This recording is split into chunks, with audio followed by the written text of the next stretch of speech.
what's happening here? I declare the final meeting for 2022 open, and just remind that we are live streaming in accordance with our policy. And I'd like to ask Councillor Barry Winmar to present the Welcome to Country. Thank you, Worship. I'll begin by acknowledging my elders past and present, and we meet on my ancestral lands. This is Noongar country. Ngalak nyining kurlang, kurang ngalak noich, nija Noongar buja. Noongar mot jerp and nyining, nija ngalak kwabadok Noongar buja, kurlang. From the beginning of time to the end, this is Noongar country. Noongar people have been graceful keepers of our nation for many, many years. Ngalak jerp and mamat buja, ngalak balak mamat kwap ngalak kot jerpen. Ninya ngalak mai nyining Noongar buja. We respect the earth, our mother, and understand that we belong to her. She does not belong to us. In all her beauty, we find comfort, well-being, and life that creates a home for everyone that has become a keeper of Noongar country.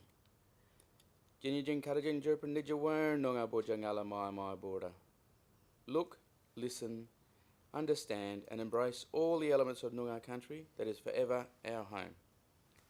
Kai wanju ngan Barry Winmar wajak balarong maman, ngan kot jerpen nunuk nija Noongar buja, dajid wangini noich Noongar buja. Hello and welcome. My name is Barry Winmar. I'm a Wajak Balarong man. My heart is happy as we're gathered on Noongar country and speaking here on Noongar country tonight. Thank you, Councillor Winmar, and I would like to also acknowledge we do meet here on the land of the Noongar people and pay our respects to elders past, present, and those emerging future leaders. And now, Councillor Winmar, it's your turn to read out the dedication.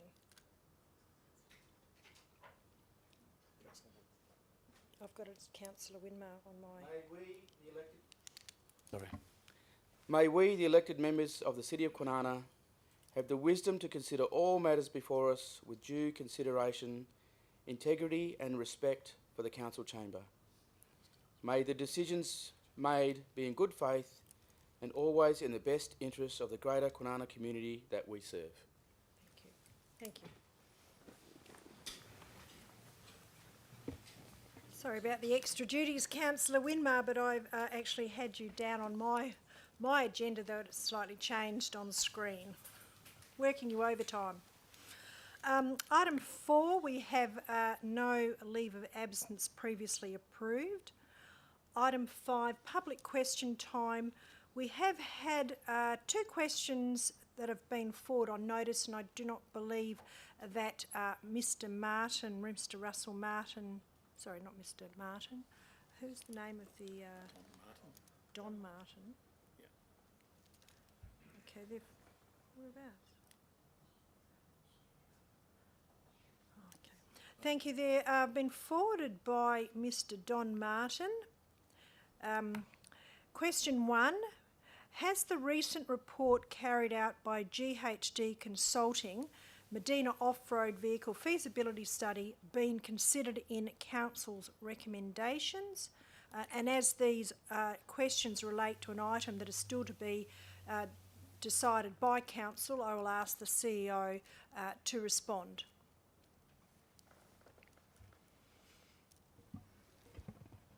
Thank you, Madam Chair.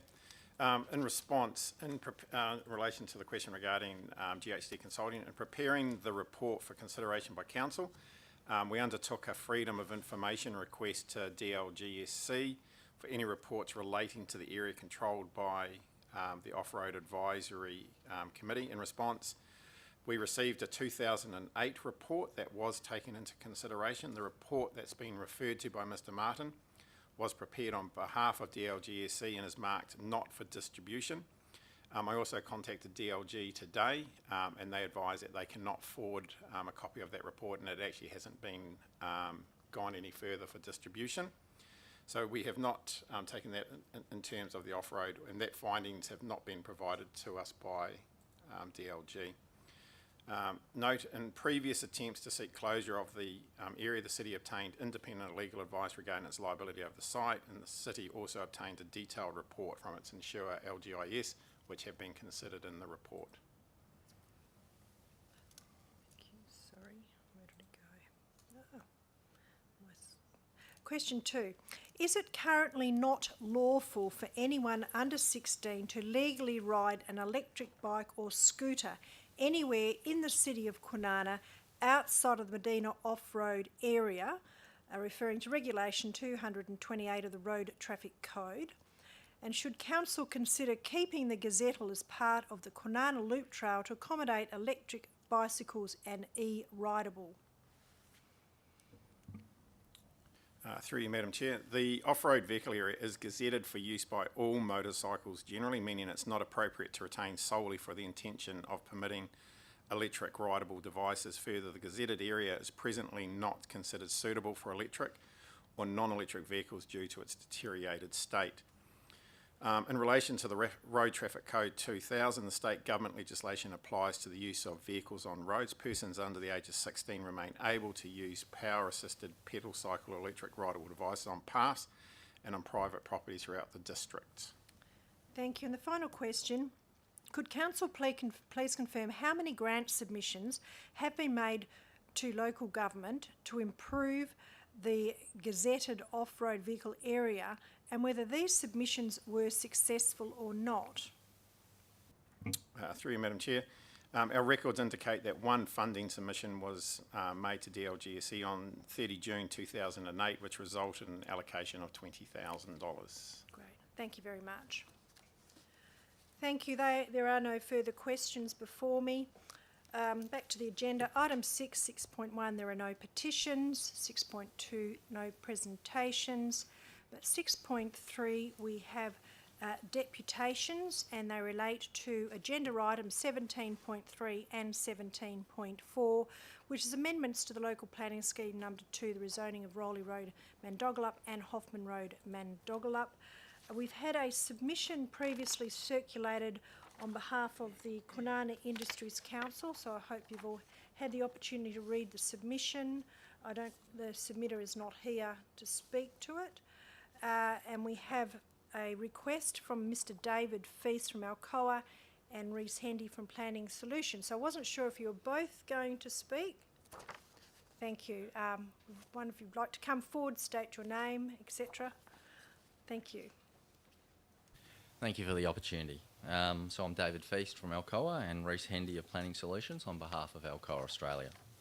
Today I'd like to highlight items of importance that need to be considered prior to the decision being made on the Mandogalup Scheme Amendments 159 and 161. From here, the amendments. In short, Alcoa opposes any scheme amendments that would facilitate rezoning that increases the population that live or work in proximity of the residue storage areas without due consideration of the potential impacts on public safety. Alcoa's position is supported by the Industrial Interface section of the State Planning Policy, SPP 4.1, dated July 2022. Our submission to the City of Kwinana urged appropriate consideration of a buffer zone for the dust and amenity impacts. In addition, we drew attention to the potential critical consequences of a failure of a residue storage area and the potential consequences associated with increasing the population in proximity of those residue storage areas. So by way of background, Alcoa Kwinana Alumina Refinery has been operating since 1963. The alumina produced at the refinery is transported to smelters around the world to be transported into aluminium. Alcoa mines bauxite in the Darling Range and extracts approximately 30% alumina from each tonne of bauxite processed at the refinery. The remaining 70% of the bauxite is called residue and is stored in the residue storage areas. The residue storage areas located directly west of Mandogalup have been operating since 1972. The residue storage areas can be described as a tailings facility. The Kwinana Refinery and its residue storage areas operate under a state agreement that allows Alcoa to continue operations until at least 2045, with an option to extend to 2066. Located within the Western Trade Coast and the Kwinana industrial area, Alcoa is one of several strategic industries in the area. Alcoa's residue operations located at the eastern boundary of the industrial precinct present a unique planning situation. As such, it's important that Alcoa and the adjacent areas are afforded the protections offered by orderly and proper planning to secure not only Alcoa's operations, but the benefits that Alcoa contributes to the state and local economy. Some of the direct benefits from Kwinana's operations include being the only WA refinery that produces smelter-grade alumina and non-metallurgical alumina. An interesting fact that I've found out only recently is we provide 80% of the hydrate that goes into providing drinking water for all of Australia. Employment of over 900 employees and 300 contractors. Alcoa estimates 329 of its employees live in the city of Kwinana. In 2021, the Kwinana refinery's contribution was approximately $155 million into the local WA community through salaries, wages and benefits, and almost $363 million into WA supply contracts. $266 million spent with over 100 vendors in the local economy since 2021. Alcoa provides training and development opportunities for people living in local communities, with over 200 current traineeships and $4.4 million spent in 2021 in community partnerships, many of which support the Kwinana area. My own personal journey has been influenced by the fact that my father had stable employment at Alcoa, affording me then the opportunity to study and ultimately now lead the operations in Kwinana. Certainty for strategic industries is secured by appropriate siting and in turn secures the future of the communities in which they operate and the benefits that they see from that. In line with state planning policy, the long-term viability of strategic industries needs to be taken into account when assessing proposals where land conflict may exist or result at the planning stage, not after. The Coburn cement plant to the north of the residue storage areas is an example where community developments established near industry have resulted in conflict. The Coburn cement example demonstrates both the real or perceived concerns that may be anticipated from communities for both industry and local government if the future community separation needs are not adequately addressed at the planning stage. Safety and risks associated with tailings facilities are important. Governments around the world are actively seeking to limit residential, commercial and industrial development downstream of residue storage facilities. A prudent level of caution and a low population density should be retained between Alcoa's residue storage areas in the nominated Amendments 159 and 161, as well as the IP47 investigation area. There's no evidence that safety considerations which may emerge during operations or post-closure of a residue storage operation have been factored into the proposed amendments. While residue areas have been designed to the relevant standards when built, and we continuously improve our management and design, a precautionary approach remains a necessity to ensure appropriate separation from inconsistent land uses. Alcoa, as a member of the International Council on Mining and Metals, has agreed to meet the requirements of the global industry standards on tailings management. To meet these requirements, Alcoa is obliged to undertake appropriate studies and share the risks related with residue storage areas with their stakeholders. In line with State Planning Policy 4.1, a conservative approach should be applied and it would be preemptive to proceed with planning in this area without due consideration of the inherent safety risks related to the proximity to Alcoa operations. Alcoa doesn't support the proposed amendments of the area located with demarcated by the 1 to 1.5 Kwinana Air Quality Buffer Transition Zone. These amendments are not appropriate for the proposed sensitive land uses, and Alcoa urges a precautionary approach to the dust and amenity impacts. Proceeding with local planning scheme amendment which facilitates incompatible land uses is an endorsed impact area buffer is inconsistent with clause 6.1.3.2 of the State Planning Policy 4.1. Clause 6.1.3.2 of the State Planning Policy addresses the intent of amendments to local planning schemes and the importance of protecting strategic industries such as the Kwinana refinery and its residue storage areas. We don't support the progression of Amendment 159 or Amendment 161 without due consideration of the State Planning Policy and the key risks and impacts considerations outlined in Alcoa's submission and this deputation. We urge you to act with the benefit of foresight and not to support the proposed scheme amendments 159 or Amendment 161. Proper consideration must be given to the potential consequences of increasing the population in an area proximity to the residue storage areas. On behalf of Alcoa, Reece Hendy of Planning Solutions will provide further information about the application of the planning law framework for the proposed amendments.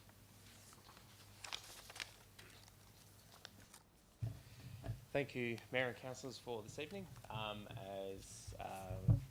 As mentioned, I'm Reece Hendy, Senior Planner from Planning Solutions.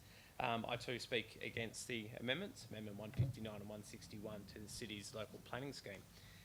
Both of these amendments propose to rezone land in Mandoggallup within 1 and 1.5 kilometres of Alcoa's residue disposal areas to development. As you may have observed, in addition to the reasons that David outlined a moment ago, we do not support these amendments. Accordingly, we request in this instance that the council sets aside the officer recommendation to support them. As the city's officers have summarised within the agenda reports, the city's officers are recommending that the amendments be approved on the grounds of concerns had previously been addressed, and that there is more clarity and certainty in relation to the medium to long-term land use planning outcomes in Mandoggallup. This includes the adoption of State Planning Policy 4.1, the industrial interface by the WAPC, which will ensure compatible land uses will be developed at the interface between IP 47 and the amendment areas. The second reason to support by the officers was that is that the adoption of a preferred land use concept, IP 47, will ensure that local structure planning in the amendment areas can be coordinated. Again, our deputation circulated addresses these reasons, but I'll quickly elaborate them this evening. Firstly, in relation to State Planning Policy 4.1, the city's officers claim that the SPP provides confidence that there will be a transition of compatible zones and reserves to the Improvement Plan Area 47. However, the SPP does not provide any level of certainty that this is the case. It provides very little guidance on compatible zones and reserves, and it does not specify the width of a compatible zone or reserve and specify the graduation of uses between the zones. This gives no certainty on what land uses are capable of approval within the amendment areas.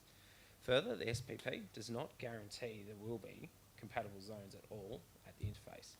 The policy provision only provides that compatible zones should be provided. This relies on the examination of a number of factors, including the types and locations of industries and the impact areas of those industries. To date, as planning for the area is not yet resolved, the expectation is that land uses will be provided in a future structure plan. Now, a structure plan, however, is a due regard document, which is not binding, and subdividers and developers can depart from a structure plan. It therefore provides no certainty on a transition zone. It needs to be incorporated into the amendments to provide legal protection on it. The proponents who are progressing these amendments are unlikely to voluntarily progress any form of structure planning or subdivision that incorporates transitionary land uses, as they're considered suboptimal. The second reason the city is recommending support of the amendment is the adoption of land use scenario 47, the improvement plan.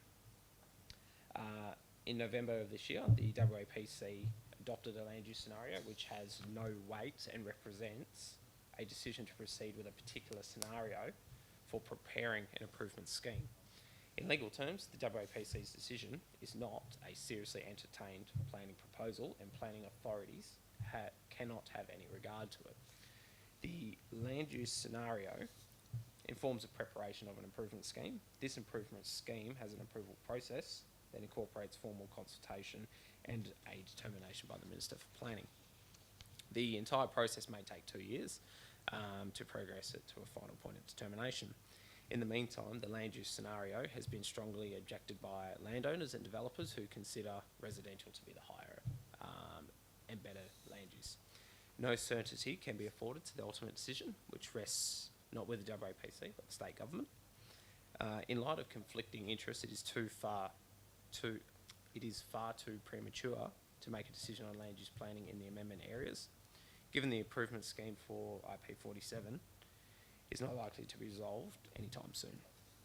And then the third and final topic of our deputation circulated today relates to impact areas not yet established and taking the precautionary approach. The impact area from a potential dam failure has not been considered in these two amendments. As outlined within our written material circulated today, a precautionary approach remains a necessity to ensure appropriate separation distances to sensitive land uses such as residential. And SPP 4.1, industry interface, requires the application of a precautionary principle where there is a proposal where inadequate information is known or available about the impacts, and where it has not been demonstrated that industrial impacts cannot be avoided, a conservative approach should always be applied. Hopefully everyone's still with me. So in conclusion, we consider both of the amendments quite premature. The state planning policy for the industry does not mandate or provide any certainty of transition zoning. The land use planning for IP 47 is neither certain nor imminent, and given an improvement scheme, it's still yet to be established for this area. Thank you for your time. Okay. Yeah, happy to answer any questions if needed. Okay. Thank you very Thank you. much. Thank you.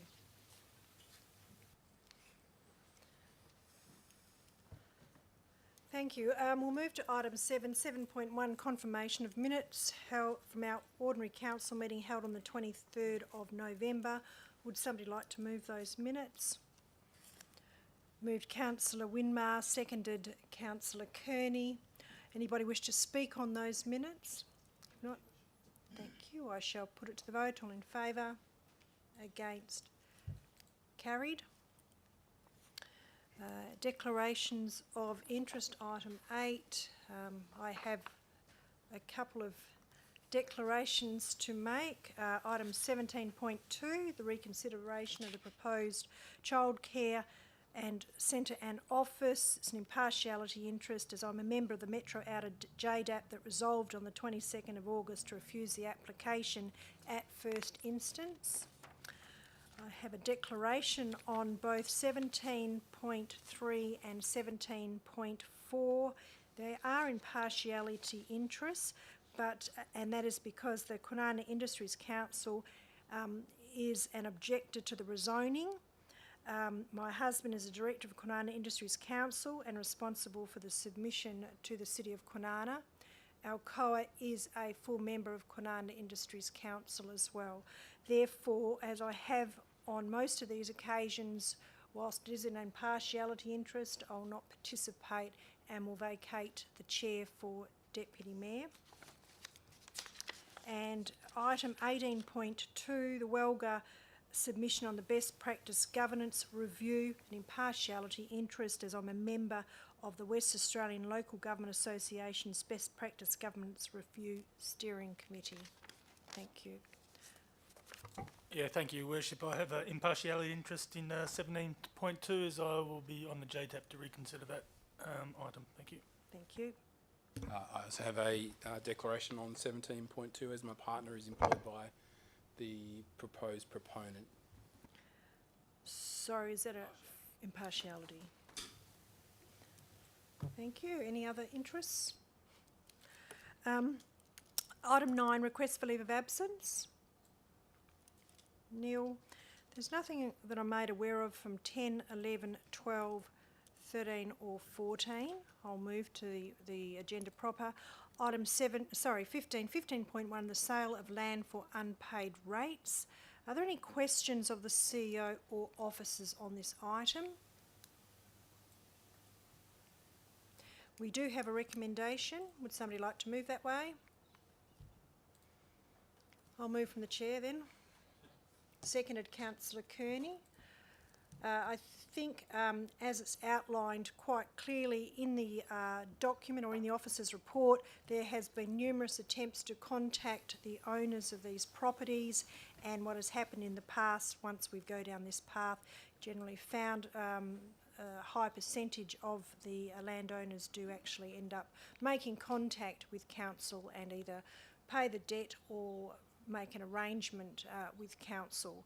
I think at the end of the day, this is the rates money is community money, and so by not paying their rates over a number of years, it's money that the council could be using for community purposes.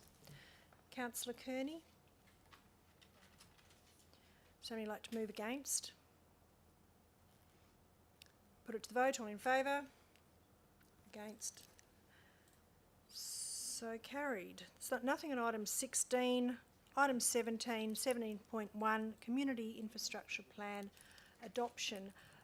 It's quite a large plan, and so I might ask, if there are not any questions at the moment, but I might ask our director to actually give an overview and any questions that might arise from this.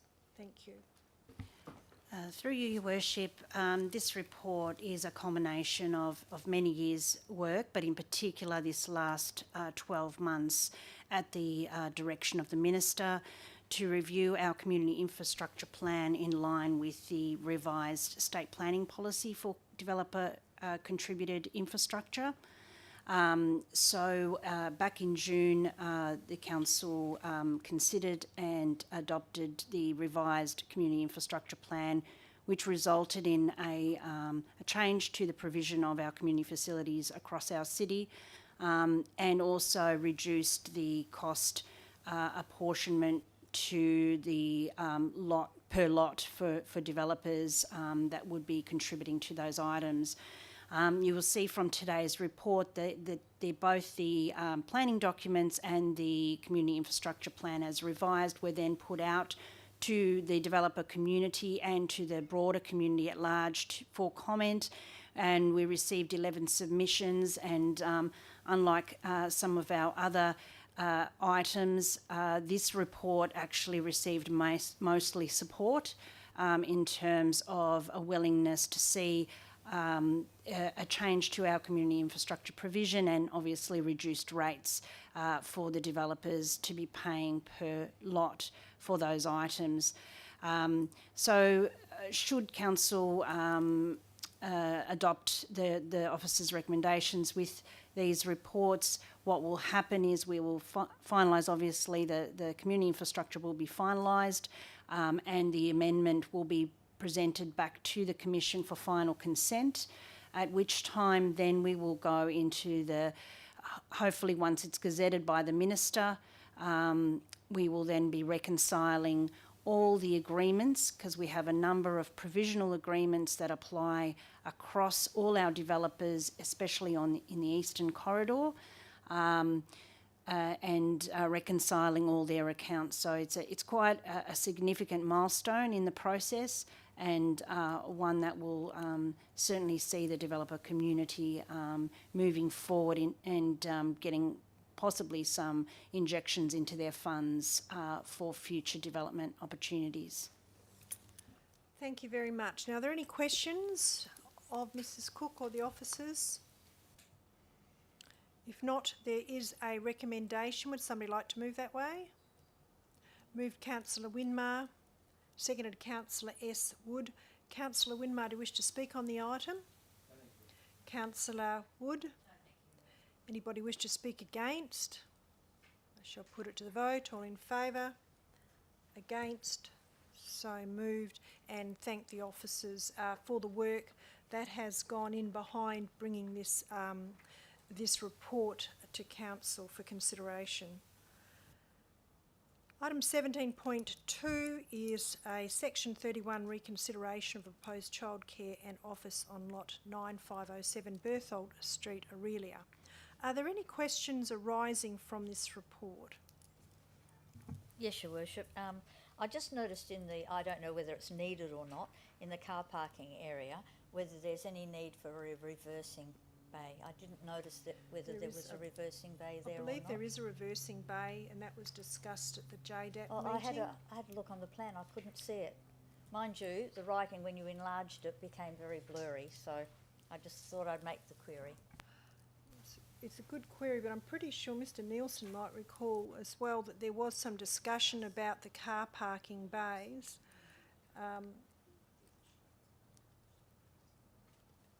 And I'm not sure at this stage, given this is a reconsideration, whether we can put in an additional request, but I'm sure the officers will tell us. Through you, Madam Chair. Our engineering team has had a good look at the car park design and is satisfied that that vehicle movement through the car park and movement onto Berthold Street is achieved quite easily in forward gear and movement around the site. I can't pin down exactly where the reversing bay is in the site, but certainly our engineers are very comfortable with the design and the capacity for vehicles to move in and out of the site. I seem to recall it was a car bay next to the disabled bay. The hatched colour. I might be wrong, but There appear to be two shared zones that would enable that to occur in the design. It's on page 326. Talks about a reversing bay. okay. So there is a reversing bay on page 326. Good pick up. Thank you. I'll ask a question.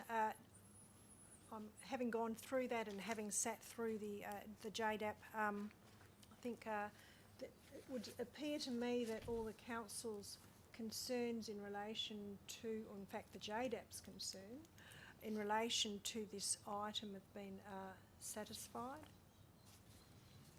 Through you, Your Worship, the essential elements and the points that the council were concerned about in terms of the gateway element not being realised at this key site, particularly the two-storey nature of the development plan requirements, the adequacy of the parking on site, the noise generation related to the use, and the pedestrian access and landscaping, which were sort of the fundamental issues that we had, that council had raised as the reasons for the refusal back in August, have through the mediation process been addressed in full.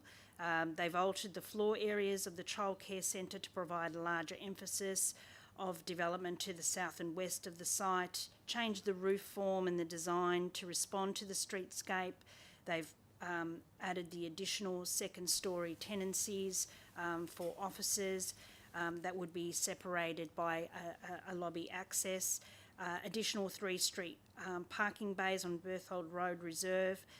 They're including pedestrian access from Berthold Street. They're reducing or modifying, if you like, the number of children on site, so that intensity that we were concerned about on site is somewhat mitigated by the number of children and the number of staff, so therefore less car parking requirements.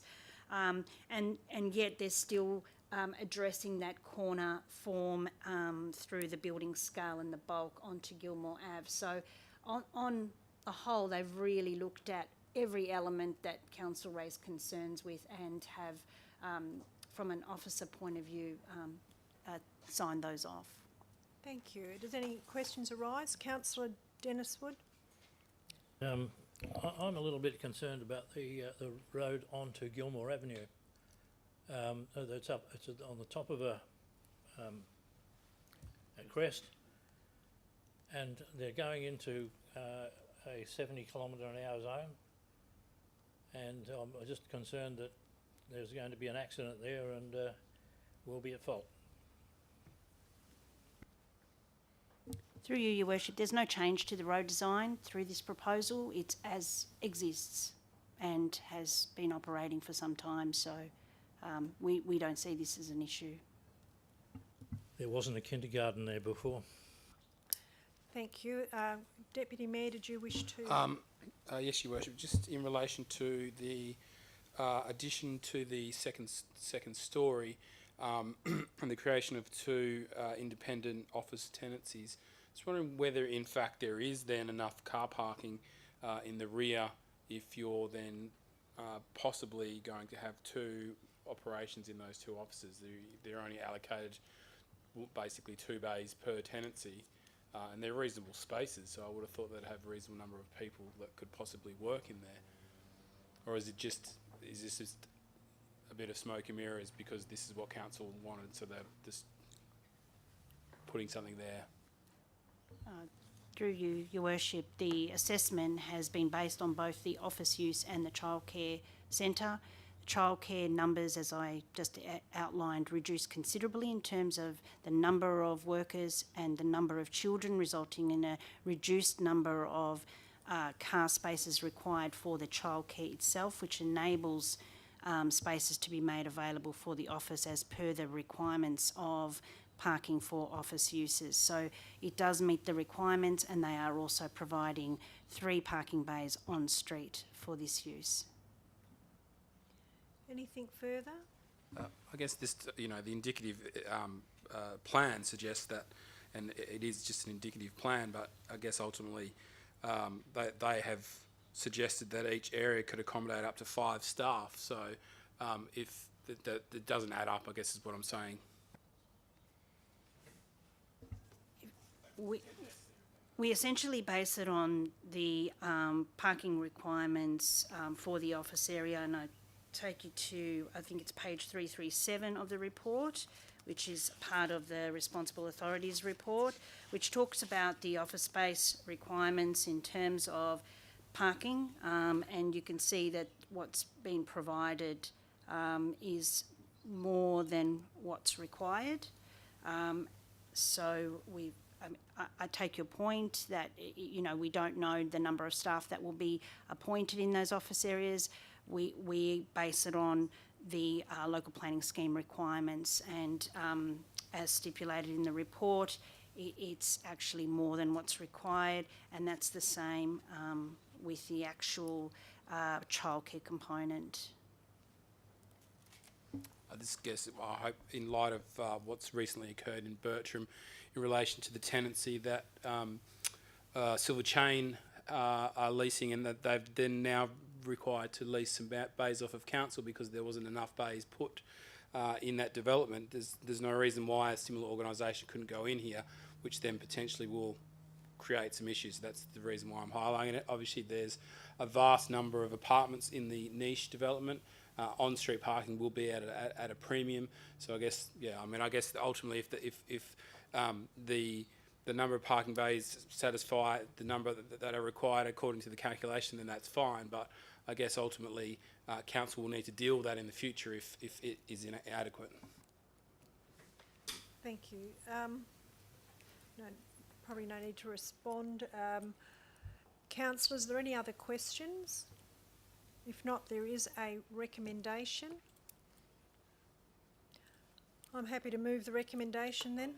Second, Councillor Rouse. Look, I think I'm satisfied that the proponent has gone back, sharpened their pencil, and certainly undertaken everything that the council has required of them to meet what we envisaged the outcome would be for that prominent corner. I do take on Deputy Mayor's concerns about car parking eventually when that whole area is built out, but it's not all built out at the moment, so we can only go on what we have and the calculations that are used by the officers in relation to the number of car parking bays. So I think it's a lot better outcome, and I'm very pleased that we've had the opportunity to be able to work through the mediation process with the proponent, and it's a much better planning outcome for the centre itself, and I think for the city in the long run. Councillor Rouse? Just to reiterate your points there, Mayor, and obviously sitting on the JDAP, I'll consider that item when it comes forward, and to be determined by the JDAP. Just for reference, it was a 3-2 vote to on the last, and so considering that they've put all these concerns, we'll see what happens on the day. Thank you. Thank you. Anybody wish to speak against? I shall put it to the vote. All in favour? Against? Carried. Now, items 17.3 and 17.4, I shall vacate the chair to Deputy Mayor in relation to the Mandogalup issues.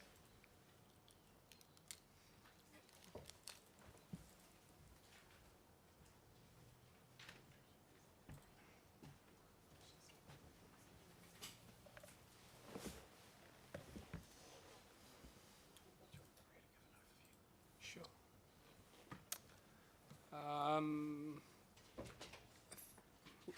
I may actually just propose that we move 17.3 and 17.4 together, though I will ask the Director of City Development to give us a little bit of a briefing. Thank you. Through you, Your Worship. So with the two amendments, Council considered these some time ago and resolved not to progress the amendments on the basis of needing to look at the area more holistically, as the deputation pointed out. And at that point in time, there had been no further progress with regard to IP47. There was still lots of work to be done around dust, as well as other factors associated with that would impact around land use. So Council was of the view that, we needed to wait. We then received direction from the Minister some time later that we were required to initiate the amendments. So on that request and direction by the Minister, Council then progressed the two amendments, and that started early last year. So since that time, and since the process of the initiation of the amendment and then the advertising of both amendments, progress has been made with Improvement Plan 47. To the point where the WAPC have adopted the state planning policy around transitional land uses and interfacing land uses with industry, which was adopted in July, and the WAPC have now signed off on a preferred land use concept for the Mandogalup IP47 area, which, when you review the report, has been a considerably comprehensive review. That report essentially has been a process of 2 years, of which there's been at least 2 stages of engagement with stakeholders. Council and a number of other state government agencies has been part of the committee associated with IP47 and has been quite comprehensive, and in the middle of all of that, COVID-19 obviously played havoc. So the result of that with the actual improvement plan itself is a transitional land use. So what we're seeing in that land use concept is exactly what the deputation is talking about, but not in Amendment 159 and 161, but within IP47. So you're seeing a general industry to light industry to residential being the transition from your Alcoa industrial land use to the west, to the east, being the Amendment 159 and 161 area. These two areas are small sections of urban land that have been identified as part of the previously outlined Part A of the EPA revisions or report, which outlined that Part A was outside of any of those impacts, those dust impacts or any other mitigation, any other impacts from industry, and therefore could be rezoned to urban land and developed going forward. So on that basis, it wasn't a matter of it not being considered for urban development. It was just what sort of land use would form part of that development in time.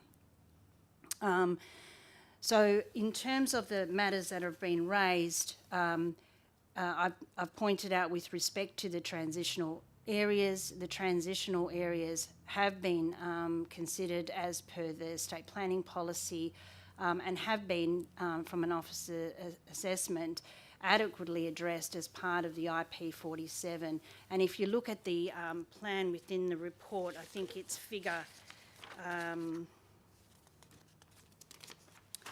4. The Amendment 159 and 161 are that area that's outlined in red, that's just in the immediate south of the Mandogalup Cube and Satterley land holding. So it's that red sort of sphere that cuts across. You can see that it is also bound by significant easements, which is that red hatched area along the western boundary and to the south. And then you have another triangular bit, which is hatched in brown, which is still part of Part A, but has not been rezoned to urban yet, and will still remain until such time as the landowner progresses an amendment to rezone that land, because that sits outside of IP 47 and it sits outside of this amendment 159 and 161. So then when you look further west into the IP 47 area, that's where you'll see the concept has identified residential slithers. It doesn't show it in this figure, unfortunately. And then further south, it shows it as light industrial. So those transitional land uses have already commenced east of that new road alignment that is shown in blue, and then will continue to transition as they come into that triangle area that's still yet to be planned, and then into Amendment 159 and 161. In terms of the WAPC and the status of the actual preferred land use concept, as we are aware, WAPC and the state government is the actual planning authority for IP 47. They have adopted this preferred land use concept, and that is going to be the basis for the scheme. This is the end of the line in terms of any further engagement with the stakeholders. The next time they will engage is when the scheme is ready. So the scheme will be a planning scheme, similar to what you see every day, every council meeting, where we assess planning applications on their merits in accordance with the planning scheme, in accordance with those parking rates, etc. This will be a statutory document, so that will provide as much certainty as you could expect for that area. And as I said, that will be based on that concept that has been now approved. In terms of the impact area itself, it's interesting because even the state government has identified that over the last 20 years there has been this reference to the 1 and 1.5k buffer distance. That is really an informal sort of measure that has been referred to over that 20-year horizon, but is no longer, and it doesn't actually have any basis anymore, especially now that the EPA has done its assessment.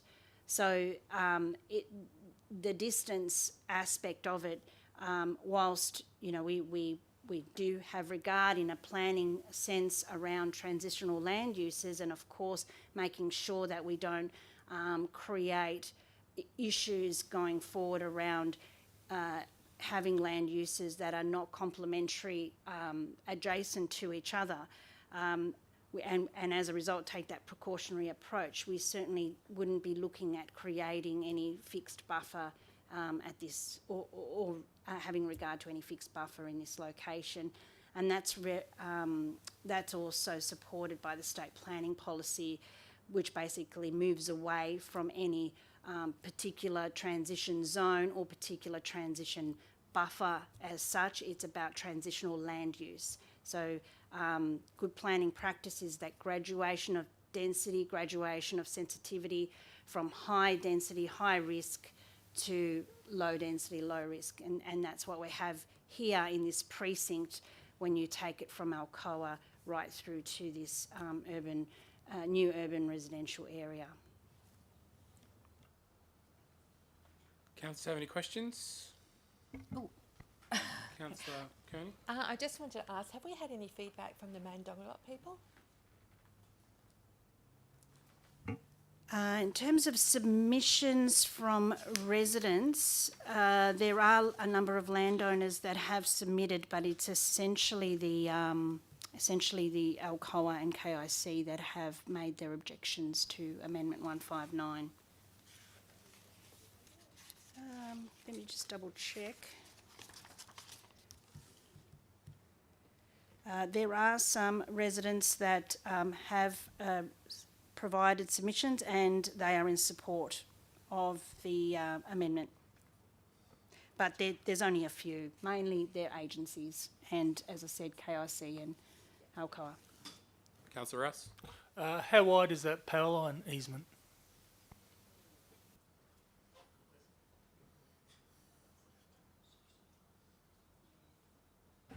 This is approximate.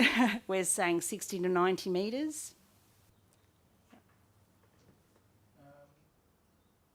And also, so we've got a concept plan. Can that be changed at all by the WAPC? They would have to take it through another process of review and stakeholder engagement to do that, because their process has been quite rigorous to date through their committee and through, as I said, 2 stages of stakeholder engagement to arrive at this decision. I'd imagine when they're preparing this scheme, they'll be tweaking somewhat in terms of boundaries. That's why it's very conceptual in terms of the lines themselves. But when you see light industrial or residential, they'll be refining the densities around that, the land uses that can be considered or permitted, or require certain conditions. So they'll be obviously teasing out all that detail in the scheme. That's why it's so high level and overarching. I recall that the city had some concerns about the EPA's dust monitoring valuations. Are we satisfied, the city satisfied now with the findings of the EPA, or does the city still have concerns? The city did raise concerns and continue to have concerns around dust monitoring, and that was primarily related to the areas B, C and D of their assessment. So I'll refer you to Figure 2, where they talk about area D, C and B, potentially B having health and amenity impacts, appearing unlikely. We were concerned about that particularly, but with Area A we had taken it to council and revised our policy accordingly, that Area A, subject to the assessment, was not so much of a risk. So the IP 47 area covers areas B, C and D of that EPA guidance. Amendment 159 and 161, which are the reports you're considering tonight, are within Area A. So that was addressed some time ago, and council officers have not debated that result. Any other questions? No? So as I did state, I propose that we move items 17.3 and 17.4 together. Does anyone have any objections? No? If that's the case, if I could have someone move 17.3 and 17.4. Moved Councillor Kearney. Moved, seconded Councillor Wood. Councillor Kearney, do you want to speak on the item? Councillor Wood.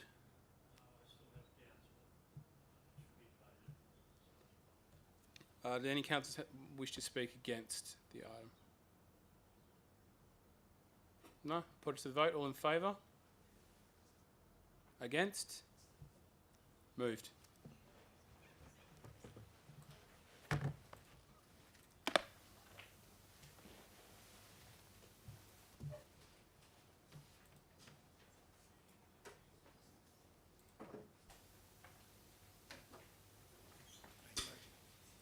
Alicia, can you vote for? Barry voted against. You voted against?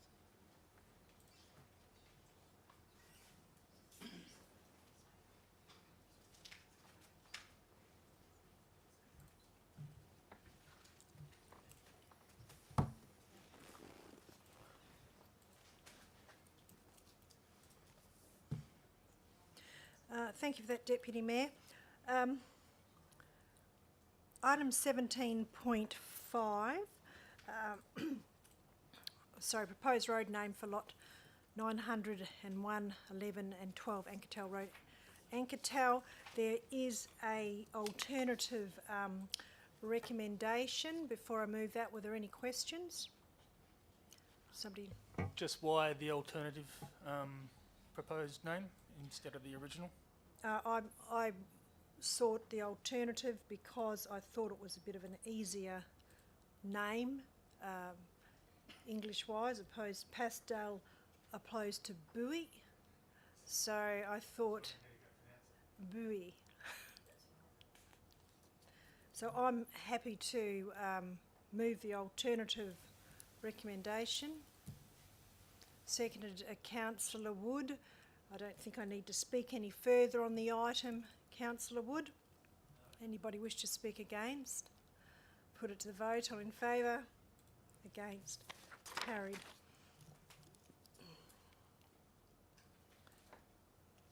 S- 18.1 accounts for payment for the month ending 30 November 2022. Are there any items there that you wish to seek clarification on? If not, we have a recommendation. Moved Councillor Rouse, seconded Councillor Winmar. Councillor Rouse wishes to speak. Councillor Winmar. Anybody wish to speak against? I shall put it to the vote. All in favour? Against? Carried. Item 18.2, the Council Policy Review. Are there any questions on those policies? And I do note there is an amended officer's recommendation in relation to the investment policy, but are there any other questions? I was just wondering, do we still have a memorandum of understanding with Rockingham and perhaps Coburn as well, that, or does this For development. negate that and we just have this policy? We had a memorandum of understanding some time ago.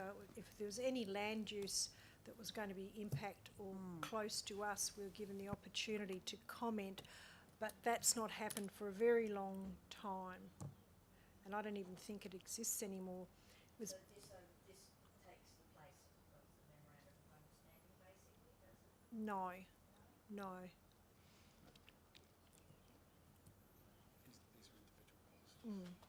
So these are in, Stating that we have to, this is stating that we have to tell our other local governments on the borders if we're doing anything on the border of their land, which was basically what the memorandum of understanding No, I was, I thought. I can't see where you're referring to, sorry, Oh, Councillor sorry, Wood, I because didn't- these are individual policies. I went through and I can jot it down. That's okay.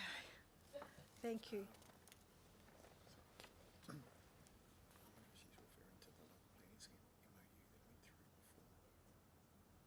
I'm not sure.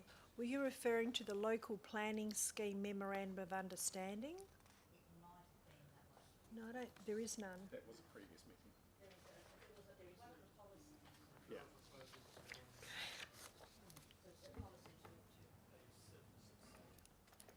Sorry, what was the page number? And it's on this item?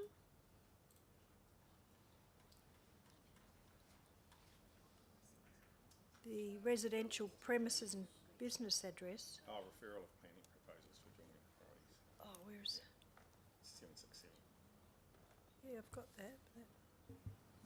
I don't, Can I don't have the same page number. Yeah, it changes. Oh, Jane. Okay. That's what it's being referred to. Can I speak to that? if Thank that's you, okay? please. Sorry, what we're saying is that a lot of these policies have become redundant, and this one is one such policy where the regulations actually specify when and under what circumstances you need to notify your adjoining local authority regarding a planning matter. So this doesn't have it doesn't have any relevance anymore. So that's why it's being removed or revoked. So it doesn't mean it won't happen. It still happens. In fact, we have We have been notified by City of Cockburn on their local planning strategy to make a submission. We receive applications that are relevant on Ankertel Road that are City of Cockburn specific that we can make comment on as well. So it does happen, yeah. But it's not mandated that you do it. No, it's specified in the actual regulation. So what we're saying is that you don't need a planning policy, our own City of Kwinana policy, when the actual regulations actually stipulate under what circumstances you notify the local council that's adjoining regarding a particular development or policy or application. So that is specified. It is required under certain conditions. So therefore, we don't need this policy. Yeah. Were there any other questions? So there's an amended officer's recommendation, and that's in relation to 5.8 to insert environmentally and socially responsible investments, and then the definition section under section 4 would then include the definition of environmentally responsible investments and socially responsible investments. So moved Councillor Rouse, seconded Councillor Winmar. Councillor Rouse, do you wish to speak on the item? Yes, thank you, Your Worship. I just think it's really good that the office are reviewing our policies, deleting outdated policies and amending any policies that need to. I've run foul in the past of googling some of our policies, and have been sorted out straight, saying that they are no longer in operation. So it's good that these are being taken off our websites and put in the bin. Thank you. Thank you. Councillor Winmar? Anyone speak against? Shall put it to the vote. All in favour? Against? Carried. Item 18.3, the WELGA submission of the best practice and governance review. Are there any questions on this item? Thank you. We have a recommendation, and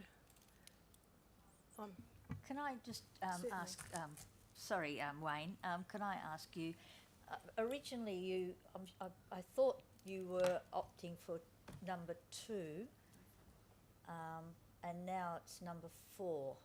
So what reasoning did you use for that? Yeah, through you, Madam Chair. It's Councillor, it's always been option 4 as the preferred one. Yeah. Councillor Wood, did you say something? Do you want to say something? Oh, sorry, I thought you raised your hand. Okay. Thank you. I'm happy to move the recommendation. Seconded Councillor Winmar. And the reason option 4, having sat through several of these meetings, there's no perfect model. I think many in the sector agree that the zones being on a 2-month rotation and then to get matters to State Council is sometimes quite cumbersome. And I think option 4 has an 11-member board being 8 representatives of 8 local government elected members, and they are elected direct. So that is, it would be 4 from the country and 4 from the city, and then 3 independent members. There's still a policy team forum, and those memberships would be drawn from the board itself. And then there's the opportunity to open it up to the regional associations such as our Perth Metropolitan Southwest Group and the regional capital, the GAP group, etc. So I think it would work a lot better if we're looking for change. We've gone through a whole process in response to many in the sector who have had concerns for some time about the zone process, and whilst it does work, it's been the opportunity to reflect and maybe put some options forward for consideration. And my personal view is that if we are going to go through all this process, it's because we need change, and I believe that the officer's recommendation for the option 4 for the City of Kwinana is a good option. Thank you. Who was our seconder? Sorry, Councillor Winmar. Just reiterating your words, Your Worship, anything to expedite the process for more efficient and effective WOLGA for our communities that represent is a good thing for moving forward. Thank you. Would anyone like to speak against? I'll put it to the vote. All in favour? Against? Carried. Item 8.4 is our quarterly performance report for our strategic community plan and corporate business plan. Are there any questions? Just make sure if I've marked something here.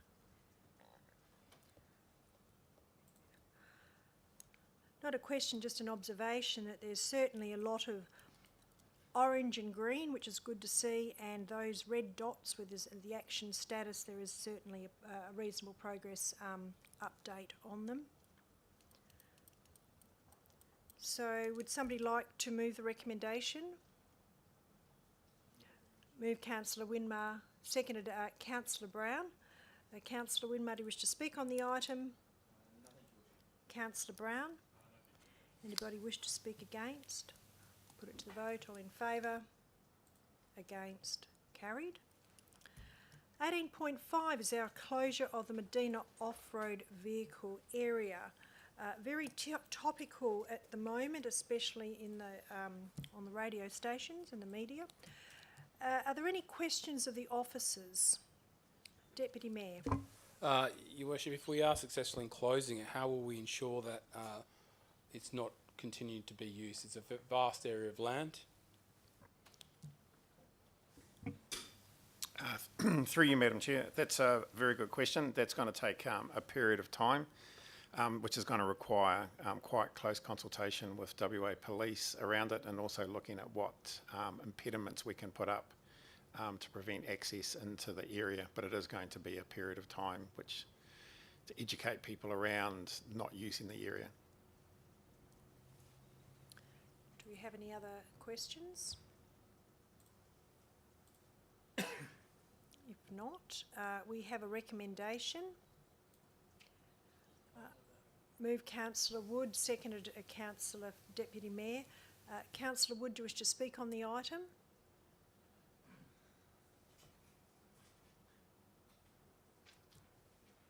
It's only to say that it's been a long battle to try to get this thing closed. The amount of traffic of unlicensed vehicles going onto that area is going on normal roads to go to that area is a danger as well. They don't wear helmets, they don't do anything, they just tear off down the road. So I'm glad that we're hopefully getting it closed. Thank you. Deputy Mayor. Yes, Your Worship. I know back in 1978 when this land was gazetted as an off-road area, off-road vehicles were very different then to what they are now. I think the city's position to close it to an alternative location is a prudent decision. Hopefully we can convince the Minister to do so. I think a purpose-built facility at another location, which I believe is obviously utilising some unused land at the Motorplex, I believe would be a far better option to the current land that is inadequate. I think actually, Your Worship, you mentioned that someone on the radio said that they thought that it was even too dangerous to dump their rubbish at, which would suggest how degraded the area is. So I would encourage councillors to support the notion to close the area to lobby the Minister to close the area. And hopefully we can get a satisfactory result at a new facility at the Motorplex. Thank you. I might just comment on your comment. There was a recreational bike user association, I think it could have been the chairman or the president, speaking to Gary Adsett on 6PR yesterday, and he was lamenting the fact that there's only 3 off-road vehicle areas in Perth. Most of them are very degraded, and the comment was that, Medina's, I wrote it down, wasn't safe enough even to dump your rubbish in the off-road vehicle area. And I think the tour that the CEO took the government officials on certainly opened their eyes to how degraded the area was. And I think it's, going back to the discussion on the media, the gentleman in charge of the organisation, I wish I'd written it down now, he was saying that there is a need for a dedicated area for these off-road vehicle users to go to, safe, well maintained, rather than going to areas like Medina, which are very degraded, very dangerous, and that something had to happen, and he was actually a plea to the state government to really look very closely into this. So it's good timing, because out of a negative story about an overutilised for the wrong reasons off-road vehicle area, we've got our Kwinana Loop Trail Master Plan, which identifies that area as for still recreation, but a potentially mountain bike adrenaline area, which would bring tourism and positive reflection of the community to the broad users as well as those in the city. So that was the comments that we used. Anybody wish to speak against? I shall put it to the vote. All in favour? Against? So carried. Or so moved, should I say. Item 18.6 is the review of the public engagement for differential rates. Are there any questions arising from this item? If not, we have a recommendation. Would somebody like to move that way? Move Councillor Brown. Seconded Councillor Estwood. Councillor Brown, would you like to speak on the item? Yes, thank you, Your Worship. Just in short, I would like to thank the City for taking the time or putting efforts towards investigating opportunities to improve the way we conduct our public engagements on issues such as this. It was great to see the City aligned in a number of areas to best practices, but also acknowledging that we do have the opportunity to explore changes as well moving forward in supporting our residents who wish to have their say in local government process. Thanks. Thank you. Sorry, Councillor Estwood. Anybody wish to speak against? I shall put it to the vote. All in favour? Against? So moved. And noting point 3 that there was a review and there can be some operational improvements, so that was a good outcome. Thank you. 18.2 is the appointment of the West Australian Electoral Commissioner to conduct the City of Kwinana local government elections. Are there any questions? Just note two minor gremlins which I've pointed out already. It should be West Australian Electoral Commissioner in the title, and in the paragraph before the officer's recommendation it's 3 councillor seats. Thank you. Are there any questions? Did I already ask that? If not, do we have a mover, please? Move Councillor Winmar, seconded to Councillor Estwood. Councillor Winmar, do you wish to speak on the item? Councillor Estwood. Anybody wish to speak against? I shall put it to the vote. All in favour? Against? Carried. Okay. There's nothing on item 19.20. And item 20.21, there is a late item. I'll just refer to that. Thank you. Do we have a seconder? Councillor Winmar, all in favour to accept the items? Thank you. So moved. What I would propose, unless anybody has an objection or wish to speak to any of those particular items, but I'm happy to move in block 21.1 to 21.5. Did anybody have any questions on those items from the Audit Committee? If not, I shall put it to the vote. Sorry, I moved it. That was seconded Councillor Winmar. All in favour? Against? Carried. Item 21.6 is the adoption of the City of Kwinana annual financial report. Are there any questions on the report? If not, I'm happy to move that. Oh, sorry, Councillor. Thank you. Just on, oh, I'm not sure what point number it is, on the setting the date and time for the 2023 Electors General Meeting, Given many of our residents work at jobs that finish at 5 p.m, is the city in a position to adjust the start time of the electors' general meeting to enable and better encourage our residents to attend and take part in this formal process? I think we've seen from previous ordinary council meetings that sometimes residents find it tough to attend even at 5:30 p.m. I'm happy to let the CEO respond. However, we did used to have this meeting at 6 o'clock or 7 o'clock, and we moved it so that it was in time, given it's summer in this account, so that some of the seniors in the community could come to a meeting when it was still light time and not too late. So unless there is a general appetite by the rest of the councillors, we can change the time, but only if there is an appetite to do so, given that it is also an advertised meeting. So unless, can I just get a little bit of an indication, or unless you wish to seek to move an amendment or an alternative time on that, we Perhaps can a vote to it. follow-up question. I think, is it correct that there's already an ordinary council meeting scheduled for 5:30 on that same day? That would be correct. Okay. In which case, does that make it difficult to actually adjust the time on that day without putting it onto a separate day entirely?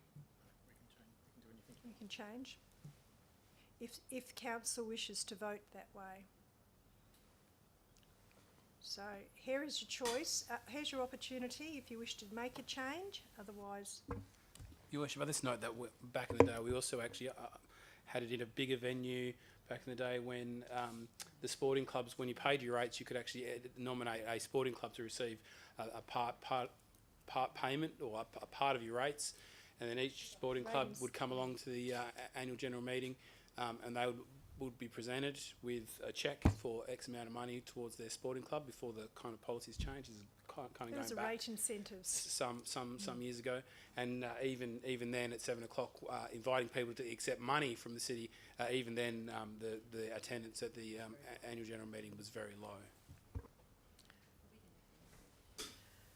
So we do have a recommendation. Sorry, are there any other questions? Just a follow-up, perhaps. If there is lack of appetite to change the day and time to, I guess, make it later, what other mechanisms does the city have to enable our residents to take part in and feel represented at this session if they can't attend in person?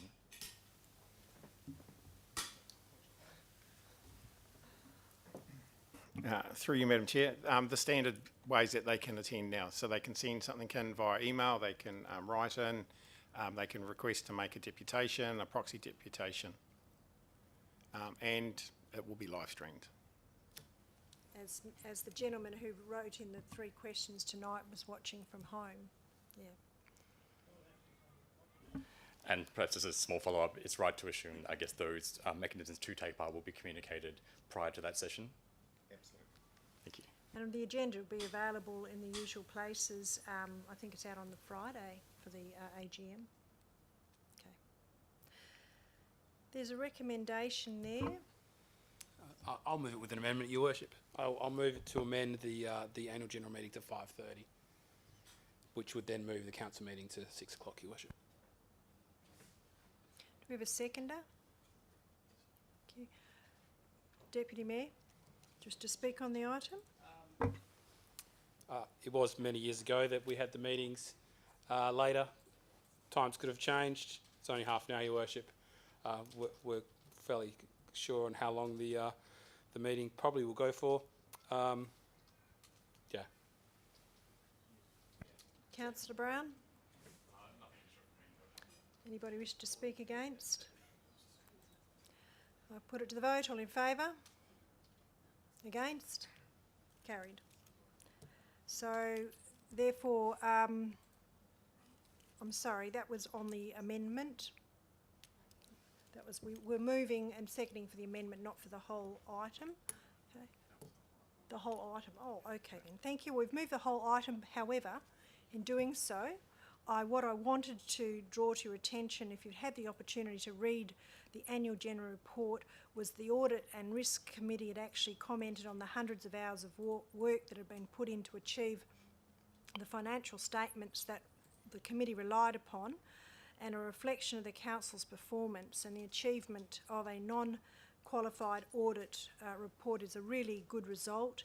It was also noted that the net cash flow statement provided a really strong cash position for the council and an increase on last year, which is always positive. And the Audit and Risk Committee felt that the accounts were really clean, and the presentation of them was of a very high quality, and they passed on their thanks to the finance team. So as the council, I would also like to reiterate those comments as well. Thank you. So, where are we up to?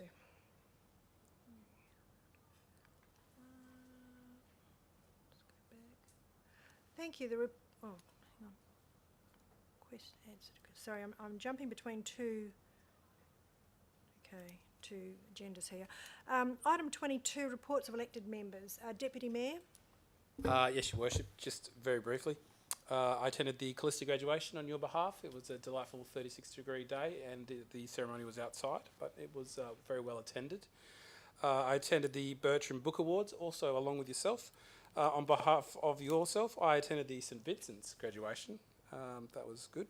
I attended the seniors' lunch along with a number of other councillors, and Father Christmas, where the Bertram Primary Choir sung for the seniors. I attended the Stock Standard Senior Citizens Association Christmas function, and I know that you were an apology, Your Worship, unfortunately for the first time, I think, in probably for as long as you've been on council. Wasn't as well attended as previously, but it was still a good day.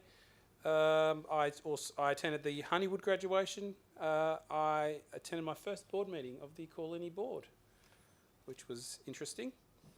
I was returned to the Keys board at their annual general meeting, and probably the best one I'll save to the end was the opening of the Saffron Curry House in Bertram, which I attended on your behalf along with the Deputy Premier. A family has relocated from New South Wales, where they had a very successful curry business over there, curry restaurant, Indian restaurant, I should say. So I think that they will be here for some time, as they have relocated to WA. So. Thank you for attending those events on my behalf. And before I sit down, I note the lottery run starts on the weekend. I am on the back of a truck, I think, with Councillor Brown on Saturday, and I think with yourself on Wednesday, Your Worship. Thank you. Can hardly wait. Thank you, Councillor Winmar. I've attended the duties required of me, Your Worship, and attended the Audit and Risk Committee meeting as part of those duties. But I had some time away to deal with family business, so thank you. Thank you. Councillor D. Wood.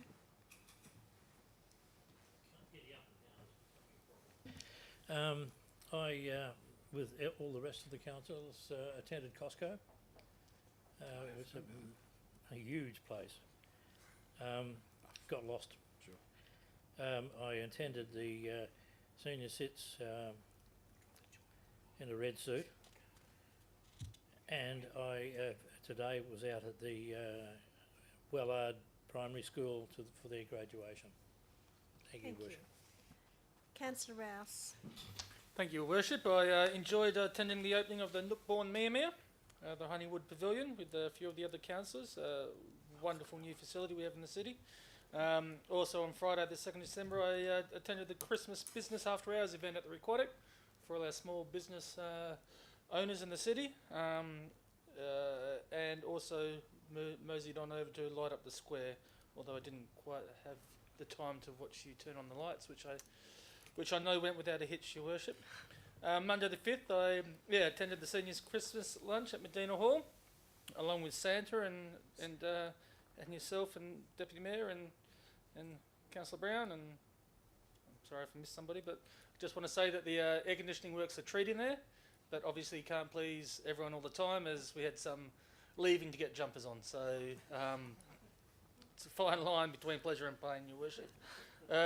On Tuesday the 6th of December I attended the JDEP meeting online with yourself, Your Worship, where we considered the demolition of the power station stacks and in Naval Base and the Childcare Centre on Bolton Way, which were both approved.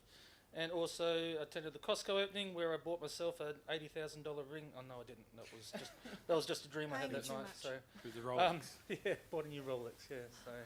well done. And on Monday, the 12th of December, we had the Bullamara Advisory Group meeting with yourself and the Audit and Risk Committee meeting as well.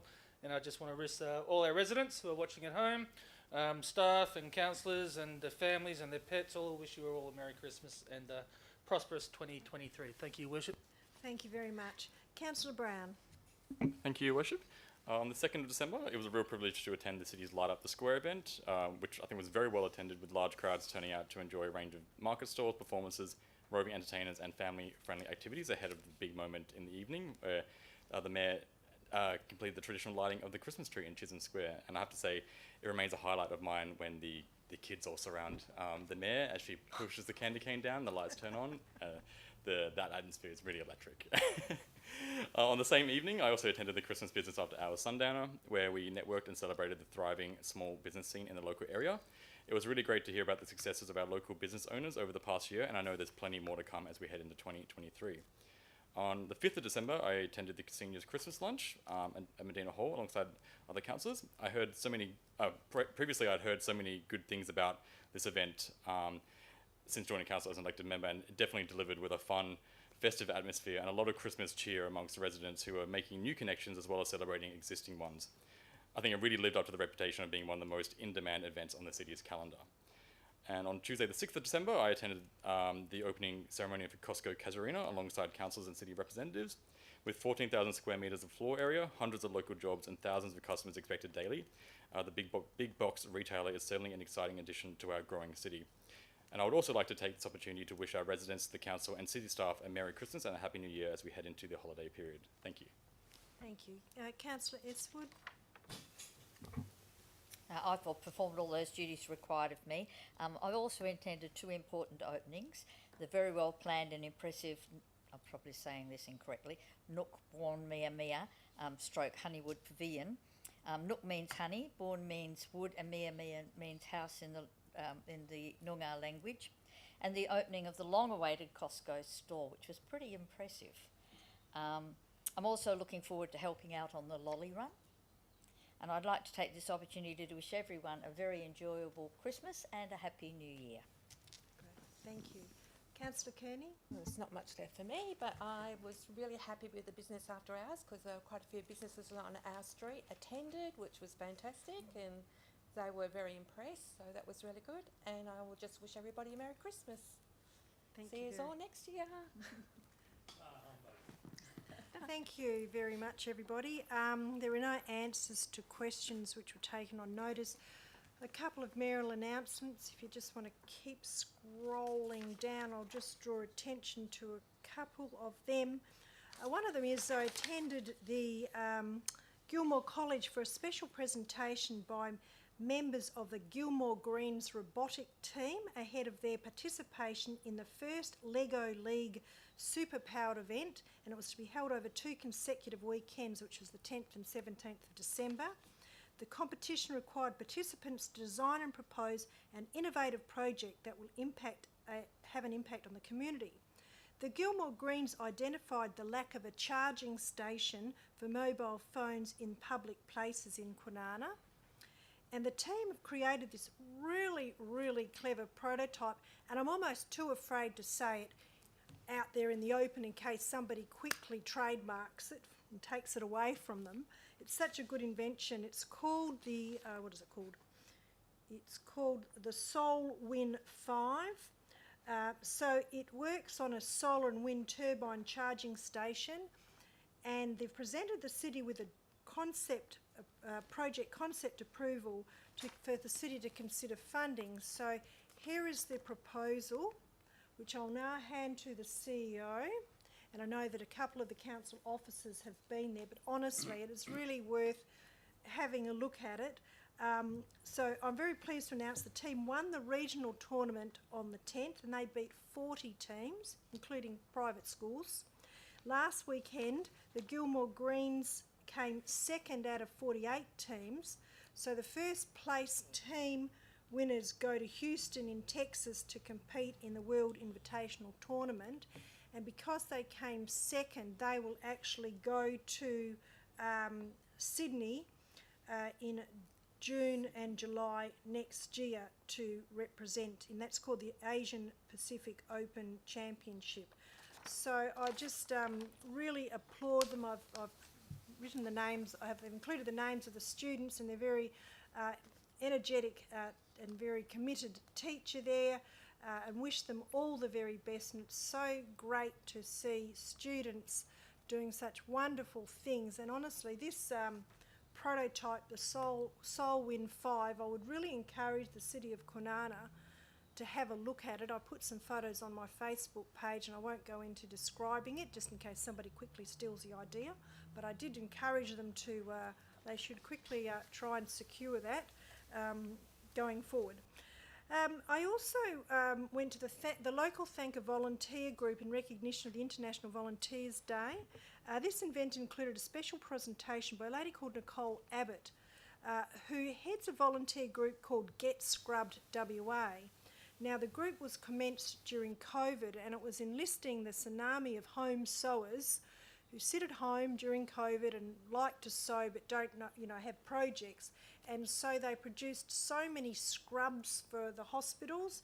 Then they branched out into face masks, making premature baby clothes to go to obviously premature babies, dignity bags, and now they're actually calling all sewers and trying to establish a group in Kwinana, because their task is not just sewing its craft, is to make 3,000 dolls for children in care, representing how many actual children are in care. And so hopefully we've been able to marry them up with a group in Kwinana who also do craft and sewing, and I just thought it was just a wonderful organisation. These quiet achievers are doing so much to, for the community that you don't hear about. I also attended the Befriend Association Thank a Host End of the Year event.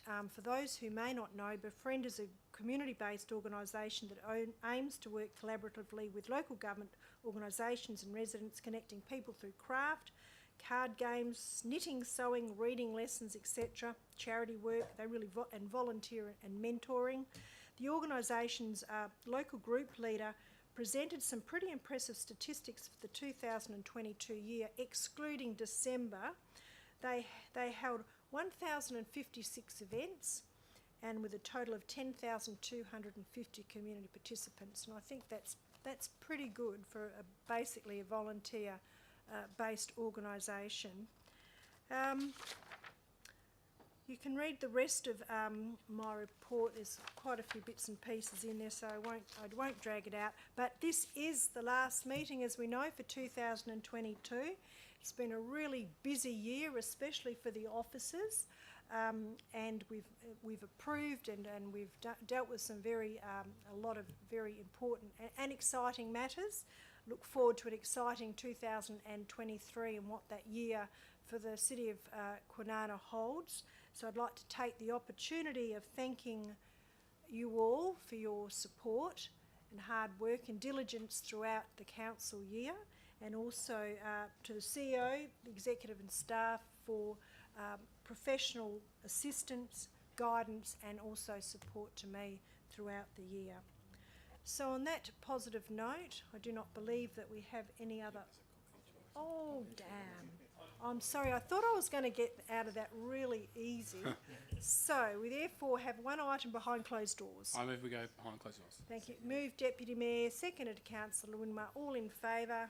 Against? So carried.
a behind closed door meeting, 25.1 curbside waste and recycle schedule variation to our recycling price rate, and council approved the officer's recommendation. The council approved the variation to the schedule of fees and charges of the waste management services, waste and recycle collections, processing and disposal contract with Viola Environmental Services Australia Proprietary Limited as per the confidential attachment A. Thank you. There are no other items that we need to deal with. As I mentioned before, this is the last meeting for the year, and I take this opportunity to wish you all a Merry Christmas, Happy New Year. See you all back, what's our date back? Probably in about 3 weeks' time. And I therefore declare the meeting closed at 7:06 p.m. Thank you.